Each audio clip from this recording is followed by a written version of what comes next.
I don't think we appreciated him. We took him for granted, like, yeah, he's a Leicester City player, but he's come on even more. Hello and welcome back to the First4LCFC Podcast. And I say welcome back as this is the first episode in a while where something approaching normal service can be resumed as football has finally returned. But I think it's fair to say it hasn't been all it was cracked up to be for City fans so far. So joining me to pick the bones of the two disappointing results are Christian Mosen from home in Loughborough and Austin Forbes in the slightly more exotic US of A. How are you both? Very well, thank you. Doing well, thank you. Good. Glad to have you both along. Right, 2 games Leicester really would have been hoping to win and 2 very, very disappointing draws. Chris, I mean, firstly, what are your thoughts following both of those games? Well, I'm shocked above all else. I mean, and I wasn't expecting us to be coming back like all guns blazing, obviously, considering we're playing behind closed doors and stuff. But we've come back like, I don't know, super flat. It's like we were a fizzy drink before the break started and someone's just unscrewed the lid and left it for like 3 months. And that's what we've come back as.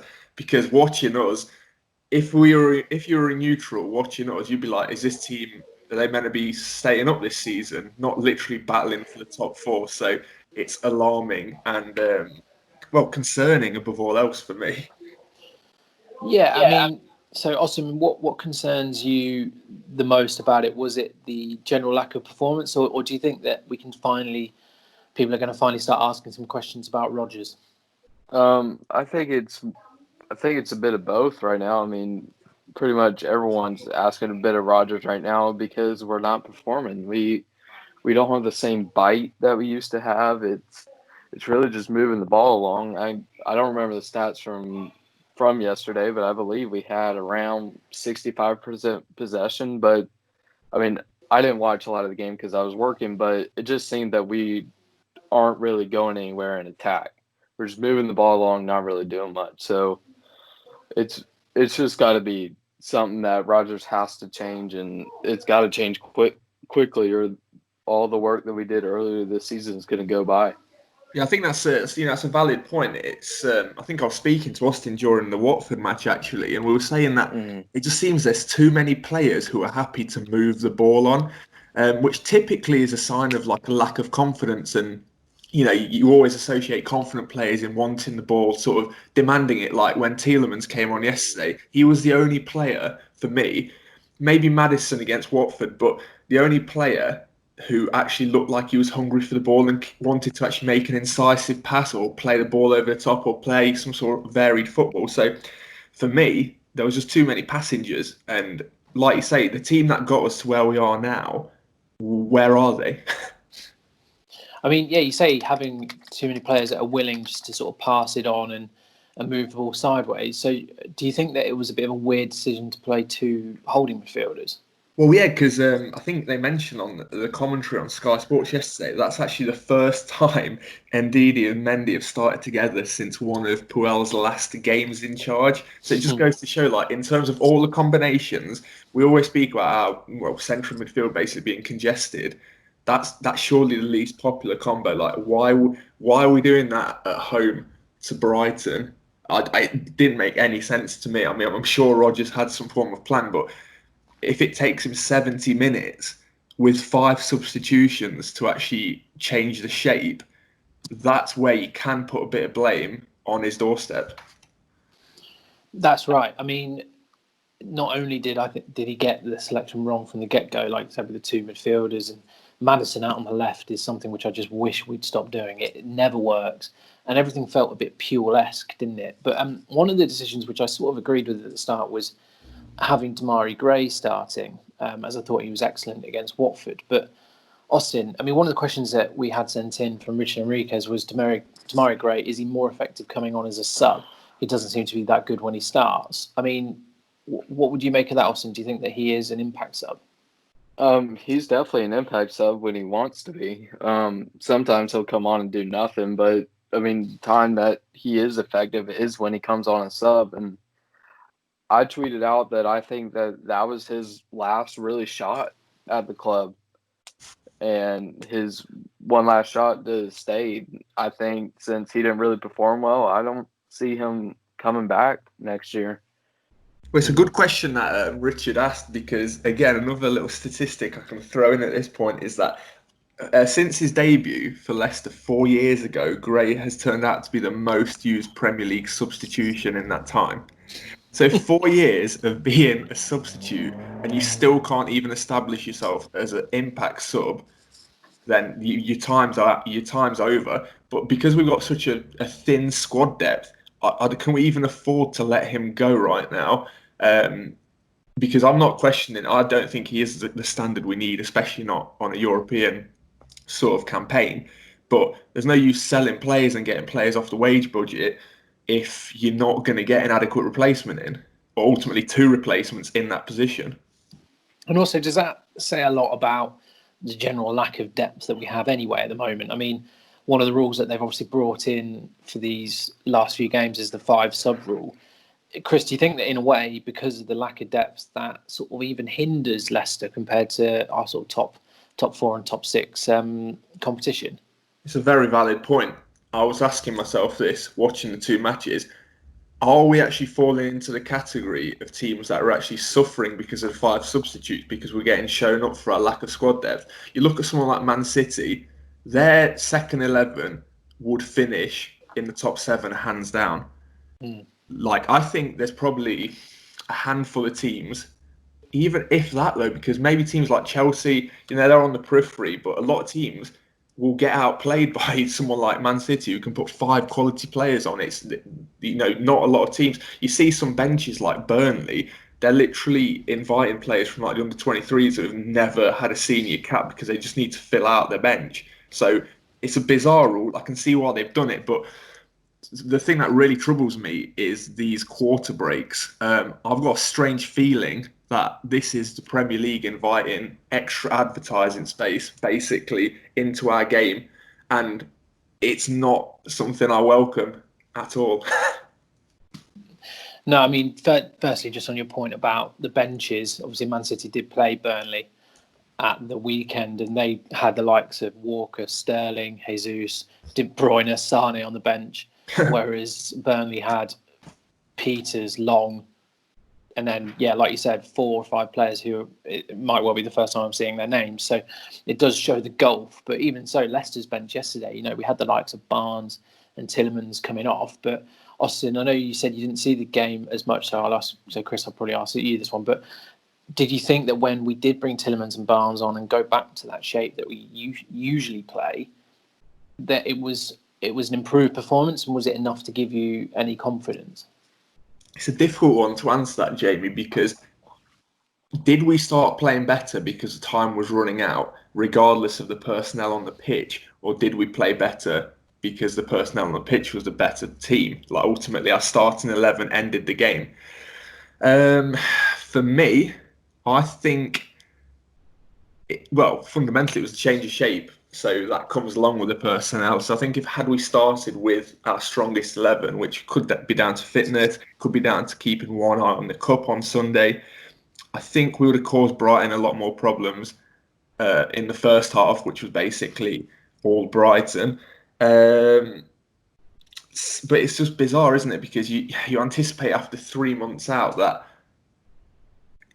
these players should have the fitness to be starting a game. And as I've said all along, in a cup competition or anything, I'd rather start my strongest team, get the game to 2-0, take the players off, rest them for the next match. But a lot of teams tend to do things in reverse, and you just leave it too late. I mean, it did seem that. And that's what I thought was so bizarre, that they didn't come on until the 70th minute. Like, you're not giving yourself the best chance of winning the game if you're leaving it that long, especially when you have that many subs available to make. It's not like you can't make another sub if we were to go 1-0 up and sort of revert. And that I thought was really, really worrying. I mean, Rodgers said after the game that he felt that we were playing well, and I'm not really sure what he's watching. But I mean, one of the other things that he said was that we were struggling to find our rhythm in attack. But this isn't really the first time, is it? I mean, Leicester have failed to score in 4 of our last 6 games, which is as many as they've had in their previous 26. I mean, Austin, is there one thing you can put your finger on in that why it isn't clicking going forward? Obviously, we've got the league's top scorer up front. But again, he was nowhere to be seen. I mean, what's the issue in your mind? I mean, it's kind of what Chris said earlier is about the passengers. We're not really getting the ball forward, just moving it side to side, not switching it quickly, not just doesn't have the pace that we used to have. And also is that Vardy seems by himself. He kind of, from what I watch, he kind of seemed by himself, even with Iheanacho up there.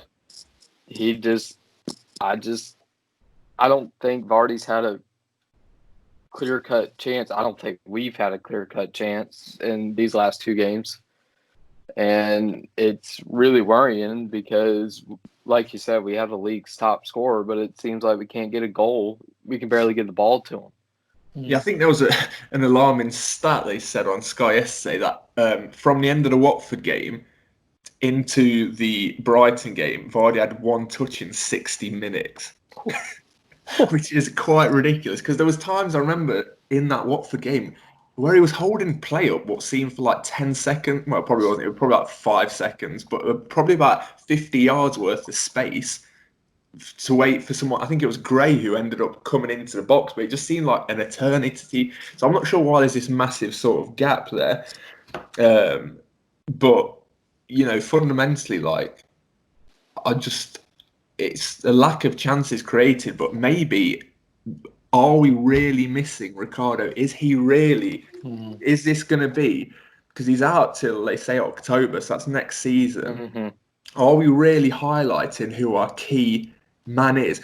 Even though he might not be the top assist maker, how many attacks is he actually involved in? Because you look at Justin, and I think we mentioned in the last podcast that, he's capable of stepping up, but I don't feel like confident in him as I would in Ricardo. Like on the overlap, Justin's there, but Ricardo's got that talent, that pace to beat that man. Like you don't get that from Justin. So is Ricardo actually the missing piece of the attacking puzzle at fullback? And I don't think that's unfair on Justin either. I think Pereira is probably the second best right back in the league. In my mind, he's definitely the most rounded right back in the league. And I think it shows we've lost one of our key players and we've struggled without him because you're right, he adds that sort of unpredictability and that sort of just thrust from right back where he can make a sort of an opportunity out of nothing almost. And we miss that, and I think that's what made us seem quite aimless. But I think there's a bigger picture as well. I mean, there was a fairly alarming stat which came out after the game, and since our 8-game winning streak came to an end at home against Norwich in December, we've played 15 games. We've won just 4 of them, which included beating West Ham twice, Villa and Newcastle. So not exactly the, gargantuan teams in the league. And we lost 6 of them. So form-wise, over the last 15 games, we would be 14th with 17 points only. I mean, how much does that worry you? Not only for the end of this season, but if this was to carry on into next season, Chris, I mean, surely that's got to be a concern. Well, yeah, I mean, that's actually sort of put me on the back foot, really, because I didn't realise the situation was that bad, because that ultimately is dragging us into sort of a relegation battle. Like, I presume the points difference from us in 14th to 18th wouldn't be that grand.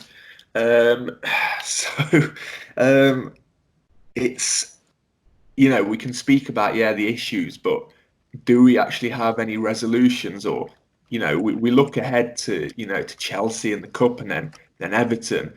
They're two, in my opinion, teams that look sharp coming out of lockdown. I think Ancelotti's finally getting a tune out of Everton, and Chelsea, they've got this sort of, well, Lampard's obviously, he's using the youth. He's got a good mix of youth and experience. So from the way we've played against 2 weaker sides, how do we then go and unlock, a stronger opposition with the same tools at hand? I mean, so the next few games, obviously, we've got a big game in the FA Cup at the weekend. One of the questions that we had him was from Amar, and he essentially just asked, should we sack off the cup and focus on the league?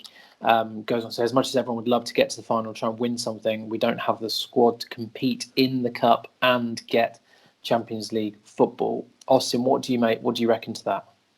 I mean, if you asked me this 2 weeks ago, I'm like, no, we're going at this cup because we were comfortable. We were hoping that everything would be right. But right now, I honestly don't know. Because, I mean, you never know. We could play our number one team in the cup and get a lot of confidence and roll and get into the final of the FA Cup, or we could try to play our number one team, get beat, and lose confidence and not get anything back. So, I mean, it's just so tough. I think we still go for it, but I think you do have to exercise caution to who we play. I think really not play the players that we don't have a good backup for, because if we lose a player to the likes of Evans or Ndidi or even Chilwell in the FA Cup, and we don't have a solid backup for it, it's going to really, really hurt us. Yeah, Chris, do you agree with that? Well, yeah, it's a no-brainer for me. I think it's a free hit at a cup competition that we're in the semi-finals of. I think that if this is an opportunity with obviously a place in the final at stake, but if we win, it's massive for our confidence and it's not going to affect our league position. So if we were to lose that, having played not a second string, but like a mixed team, in the hope of resting people like we did against Brighton, then that's not going to do anything for our confidence going into Everton. And I think, like you say, football's a strange game. I'm not ruling out that we're just going to come back and look like a team, possessed, because we see it so often in football. Well, we see like Newcastle, ultimately they turned Sheffield United over thanks to a red card, but football is unpredictable, and it's just hard to think that we're just going to get into a rut for the rest of the season. Something's going to have to switch on at some point, and hopefully it's in the cup against Chelsea for me. I mean, Justin's probably going to have to play, isn't he? Because he is at the moment our only fit right back. But we've got the depth in other positions to pretty much rotate a full 11 and still put out a semi-decent side. But what do you reckon Chelsea will do? Do you think that they'll think similarly to us and prioritise the league, or do you reckon they'll go for the cup? I think Chelsea. I think I think everyone is going to be not prioritising, but taking this serious. I don't think you often see teams get to a semi-final and sort of rotate. I know there's different circumstances this year, but I think, Lampard, imagine him first season in charge, he wants silverware as much as anyone. He's a former player. He knows the importance of it. So I'm expecting a full-blooded contest. Well, I say full-blooded, obviously, behind closed doors. It's something we've struggled with, because I think it's all well and good having like sort of crowd noise on TV and stuff, and I think that's good from like a psychological point of view for the punter, for the person watching. But what ruins it for me is when I think about how the players must feel, because when you do switch it on to the muted version, it's just so flat, and I can certainly sympathise with the players that they can't get the same intensity, they can't really get up for the match as much, but it's a cup. Maybe it's different in the cup that, they've got something like actually really attainable to play for. But yeah, I can only hope that we see a totally different side to what we've seen in the last 2 games. Yeah, we've got a tricky run in as well with the likes of Everton, Palace, Arsenal, Bournemouth, Sheffield United, Tottenham and Man U to come. The gap is obviously getting narrower and narrower. So you've got to hope that we can go out and try and play. I think that the thing that works in our favour is that we almost tend to do better when teams come at us a little bit. And a fair few of those teams are going to come out and try and give it a go. I mean, Everton play quite nice. I mean, Palace, obviously, they're counter-attack merchants. But Arsenal, Bournemouth are going to have to come out and try and get some points. So it'd be interesting to see how we respond and how we try and alter things and go for it, because we're definitely going to need to. But well, it's an interesting one. Arsenal, I think, again, statistics here. I think, what was it like in their last 26 games against teams in the top 6? I think they won 1 or won 0, something stupid like that. It's honestly alarming. So, if we can't, well, obviously that's a few games away and that stat might change, but Arsenal away, they're just as beatable as anyone. But like I say, I fear more about the teams who we should be beating, sort of on paper. I know what we spoke about in our last episode was that it's going to be a technical battle, but we've been so technically inept that if it is a technical battle, we're going to struggle against everyone. I mean, yeah, you're right. It could always be worse. We could be Arsenal fans at the moment. I mean, they're in absolute disarray, aren't they? I don't know. I mean, I bet they're over the moon to have offered David Luiz a new contract after his absolute disaster class in his last game. So yeah, I mean, let's try and take some positives. I mean, Schmeichel's been on great form. I think Maddison, when he was getting on the ball towards the end of the game, he was looking pretty good. Are we doing a typical Leicester thing where the fans almost seem quite eager to be negative and to want to see the worst in things, or do you think we are being realistic? I think, well, I mean, Twitter's starting to get pretty toxic. But I mean, all of the fans obviously want Champions League. I mean, I don't think there's a fan out there that wants us to keep losing so that way Rodgers will leave and we get another manager, because that's only happened for the last 4 years. But we just want us to win. I mean, at this point, I don't even care how we play. If we have to play a 1-0 smash and grab, that's fine. I just want points. I just want Europe. I want Champions League. And I assume that's the same with other fans. Just some fans just take it further than others.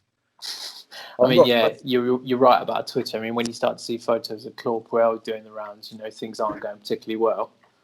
I've got a question for you guys. It's a little one question mini quiz. So it's a bit of trivia. So obviously Schmeichel saved 3 penalties against Brighton. So this one was against Morpay, and the one before that was Glenn Murray, and that's well documented. But can you name the first penalty? Who took the first penalty that Schmeichel saved against Brighton? Depotois? No. Was it Anthony Knockout? No, I was going to say. It wasn't. Neither of you got it, so fair play. It's Ashley Barnes, actually, who's now obviously at Burnley, isn't he? So. Oh, yeah, we forgot that. I mean, yeah, he's got a pretty good record, isn't he, against those? It was a cracking save, wasn't it? Yeah, good save. Because he got the penalty was criticised for being easy to read, but it's one of those. If that goes in, they'll say he's kept it low and hard. But I think that's a really good save. I think they could keep got enough credit for that, to be fair. Yeah, and I mean, he came to our rescue a couple of times in the Watford game as well, didn't he? So he's probably showing just how important he is. I mean, he did do another Hollywood pass straight out into touch. I don't know if you saw that midway through the second half, which I thought just about summed up his last season. Did you see Matt Ryan, what he almost did though? Imagine if he threw that in. Austin, did you see that? Did you manage to get No, I didn't. Matt Ryan's obviously got the ball in his hands and he's got no pressure on him at all, and he's going to just throw it out to his fullback, but it's like he over-rotates and almost throws it in behind him, and then Vardy gets onto it, but Matt Ryan somehow doesn't give away a foul, and he reclaims it, but it was bizarre. Yeah. I think I saw the end of that. I don't think I saw him actually do it. Yeah, I thought that he did well actually to recover, because Vardy got there first, obviously, because he wasn't allowed to pick it back up, and yeah, it could have ended a lot worse for him. I was just looking at doing the research for things to bring up in this. I noticed Rashid Ghazal's name came up because he's obviously on loan at Fiorentina. He was brought on in the 67th minute of their last game against Brescia, and was subbed off in the 73rd. Oh my gosh! So things are going well over there for Rashid. Don't think he'll be coming back to make too much of an impact. But Chris, I mean, one of the other questions that we were going to discuss away from the doom and gloom of our Premier League run-in were obviously that things down the bottom end of the table seem to be getting solidified as well. We've got a bit of an idea about who's likely to go down. Is there any players from these teams that you'd view as a sort of diamond in the rough that you'd like to see Leicester make a move for? Yeah, I think this is something obviously we spoke about off air, and hopefully we've all got suggestions to bring to the table. So the one I want to really propose is Callum Wilson. Bournemouth, obviously, I do think they're going to go down this year.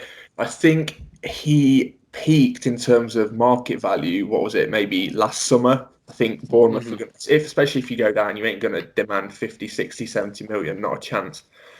He's still relatively young, I believe. He's strong, he's powerful, pace, can hold a ball up. Basically everything that Vardy, can do, but just better. So I think rather than Iheanacho, who, I'm not going to compare him to Vardy because he's nothing like Vardy, but he's more similar to that. He's more about pace and potentially beating a man. Whereas I see if we play someone like Wilson and Vardy up top together, there's a different dynamic. Defenders are going to be drawn to Wilson because they understand his threat, and then you've got Vardy playing off him as more of an advanced forward. I see that causing big difficulties, and I think that's a simple resolution to maybe something that we're missing. Yes, let's not forget we have got Slimani, and I know people are going to be listening saying, but that's not Rodgers' type of player. Well, right now, no one's Rodgers' type of player, to be fair. So maybe it is his lack of having a backup plan that's costing him. So whether it's bringing Slimani back and actually using him, or going in for someone like Wilson, he'd be my number one target personally. I mean, how much do you reckon you'd have to pay for someone like Callum Wilson if they do go down? That's what I mean. I think I've quoted I think they wanted 75 million, didn't they? But notoriously, as most Premier League teams, they just pluck a massive figure out. But I think between 30 and 40 is, for a team that's going down, that's, for me, a lot of money. And according to Spot Track, he's only, it's still a preposterous amount of money, but he's on £60,000 a week. So he's not exactly going to be breaking our wage structure. No, I think it's a sensible option, because obviously I'm not sure who you guys are going to suggest. You've got players like Grealish and stuff, but I think they're going to be, they come with a higher wage, and I'm not really sure right now you can fit Grealish into the team, but I don't think he's the missing link. I think we need a player who's literally right up top. But that's just my opinion. So Austin, who are you thinking? I mean, I've had one player in my mind the whole time, and this. And while we were talking about the Watford game, is that Ismail Assar. I mean, he was dominating that battle with Chilwell. I mean, other than a brilliant save from Casper, he should have had a goal. I mean, pretty much every time he got the ball, he looked like he was going to make something happen. And he's a player that we kind of cry out for, who's just got that pace and skill that they can just run at someone, which is what we hope Damari does, but he doesn't. Is just running at defenders, just putting them on the back foot, and I mean, I don't think Watford's going to go down, but I think he's a player that we need in our team. Yeah. Would either of you take Ryan Fraser? I think, obviously he's obviously come out and said he's not signing a new deal, but presumably that's because he's probably already got a move that's pretty much agreed to, I'd imagine. Otherwise, it's very risky what he's doing. Would I take him as well? To be fair, I'd rather have Sarr over Fraser. But that's purely because I've been put off by the way Fraser's conducted himself over this, sort of being like, "No, I'm not going to play for you guys." How would you? That's like, imagine if you work with someone and your business is in trouble, and you're like, "Do you know what? I want to be your mate, but I ain't going to do any work for you. So if you go down unlucky because I've got a massive fat paycheck coming from Arsenal or something, it's not on." I think it's just his character, for me above all else. And to be fair, he hasn't really ripped up any trees this year either. Him and Wilson were on flames last year, but I'd take Sarr. He looked dangerous, to be fair. Yeah, I think that's a good suggestion.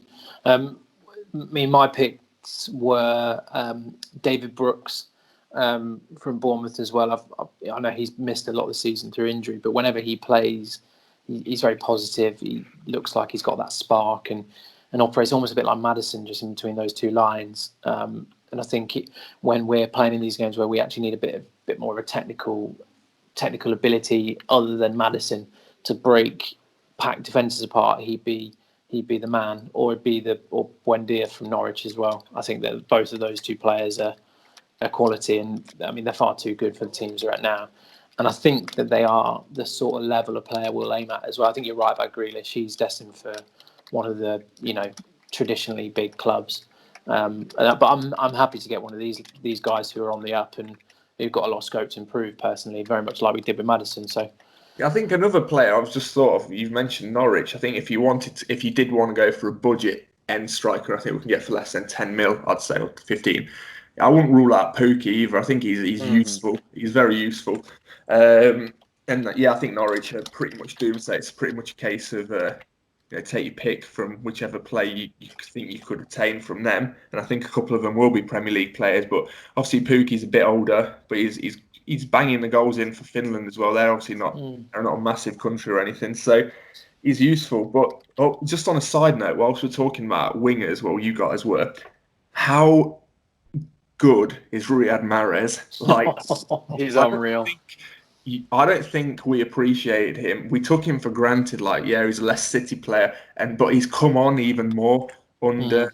You can see in terms of his finish, the way he just absolutely laced that. Like, that finishing was something he didn't struggle with, but it wasn't his key asset at Leicester. But his first touch, he can beat a man whilst the ball's in the air. That's incredible. Like, he's going like top 10. Well, it depends if he plays consistently for Man City, but being in the top 10 for Ballon d'Or, like, he's up there. He's one of the world's best players, technically. Yeah, I don't know if you saw that clip where they played a massive crossfield ball to him. The ball's in the air forever.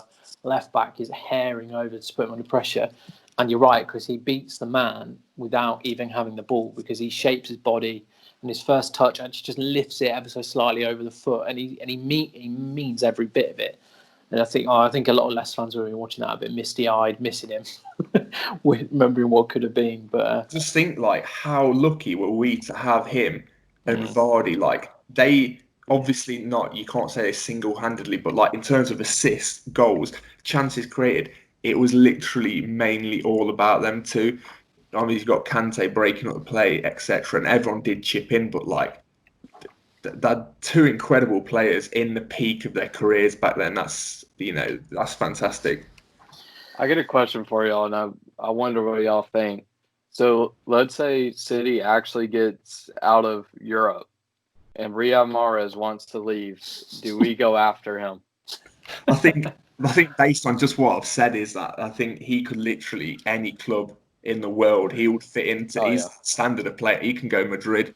He can go anywhere. 100%. I think his ceiling has sadly moved further on than us. I think if maybe in a few years when he's maybe looking around, thinking where can he stay in the Prem. I mean, yeah, I'd have him back in a heartbeat. And there were some fans who were almost happy to see him go at the time, and I never understood that. And I think we've been vindicated with how he's been. He's just a phenomenal talent, isn't he? Yeah. So should we get some predictions from you boys? Obviously, in the next 7 days, we've got 2 games. We've got the FA Cup game against Chelsea, which we've spoken about, and then Premier League football away at Everton. So we'll probably review the Everton game as well with the Chelsea game. So next on the line, score predictions from you both. Austin, do you want to go first? I'll go first.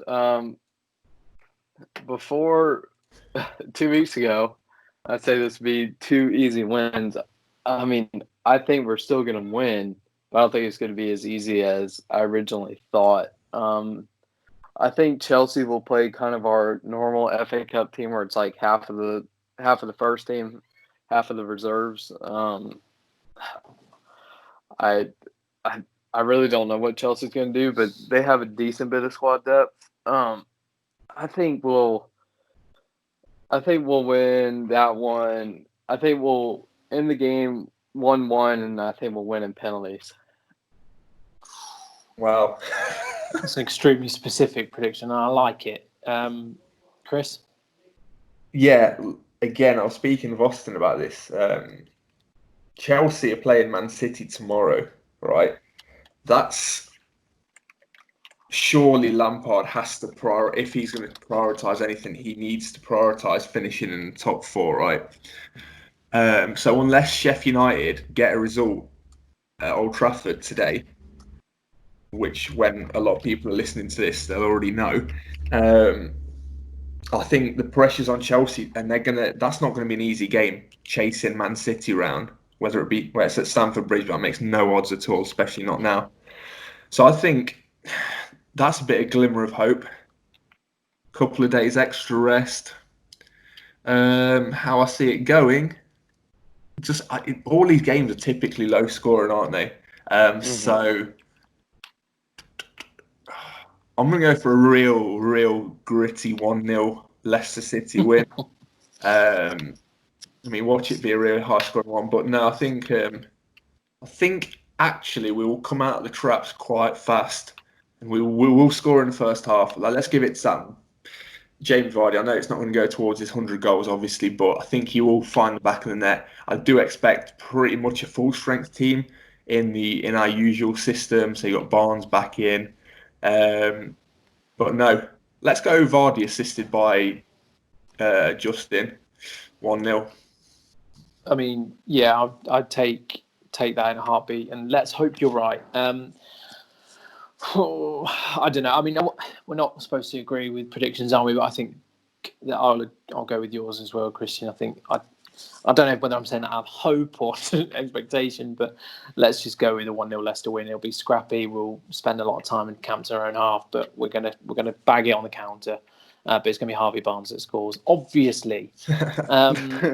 Right. So, is there anything else you guys would like to add or ask, and before we close it off? No, I think it's been fit quite a lot into our little shortened episode today. But as the games come thicker and fast, I think we'll be recording again, hopefully before Everton. So obviously we'll cover that after the Chelsea game. Perfect. Well, thank you both for joining us, and thank you, Austin, from the US as well. It's always great to have you on. Anyone wondering, Ed is still part of the team. He's just not been able to join us. He's hopefully going to be around at some point as well. But yeah, so thank you very much for listening. We always appreciate it. Any feedback, please do send it in to us, and please follow, subscribe on your usual podcast provider. And let's hope that the next time we speak to you, we can be just a tad more positive. See you then.